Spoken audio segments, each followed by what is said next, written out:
Efira. L'actrice est nommée à 2 reprises à la prochaine cérémonie des Césars. Ses films cartonnent. Une carrière qui prend une belle tournure pour la comédienne. Une carrière rondement menée. Virginie Efira, en quelques années, a su marquer de son empreinte le milieu du cinéma. Alors qu'elle avait une belle carrière en tant qu'animatrice télé, elle a présenté l'émission Nouvelle Star sur M6 en 2006, puis a rejoint Canal+ en 2008. Note de la rédaction, elle décide de tout plaquer pour tenter de revenir vers ses premières amours, le cinéma. Ces 2 nominations à la prochaine cérémonie des Césars lui donnent raison. Meilleure actrice pour Un amour impossible et meilleure actrice dans un second rôle pour le grand carton de l'année, Le Grand Bain, le film de Gilles Leloup. 2 rôles complètement différents qui montrent les multiples facettes de son talent.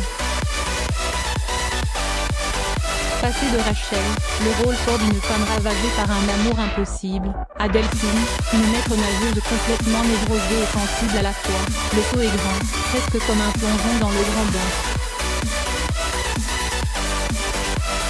Déjà en 2016, son rôle de Victoria, une avocate divorcée avec 2 enfants, dans le film éponyme de Justine Triet lui avait valu de recevoir une pluie d'excellents commentaires. Une prestation pour laquelle Virginie Efira avait reçu le Magritte de la meilleure actrice en Belgique, son pays d'origine. Et une nomination au César la même année, en France, son pays d'adoption. C'est justement avec ce film Victoria que Virginie Efira s'est sentie pleinement comédienne. Le film Victoria, présenté à Cannes en 2016, a été un déclic intime. J'étais enfin en accord avec moi-même. Je ne me suis plus sentie ni inférieure ni supérieure aux autres. Je n'ai plus éprouvé cette forme de honte ou de gêne liée à leur jugement confiait à Paris Match ce mois-ci.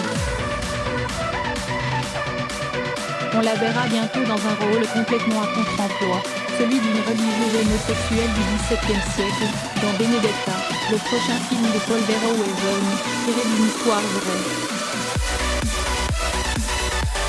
La comédienne révèle à Paris Match que c'est le réalisateur qui a pensé à elle pour le rôle.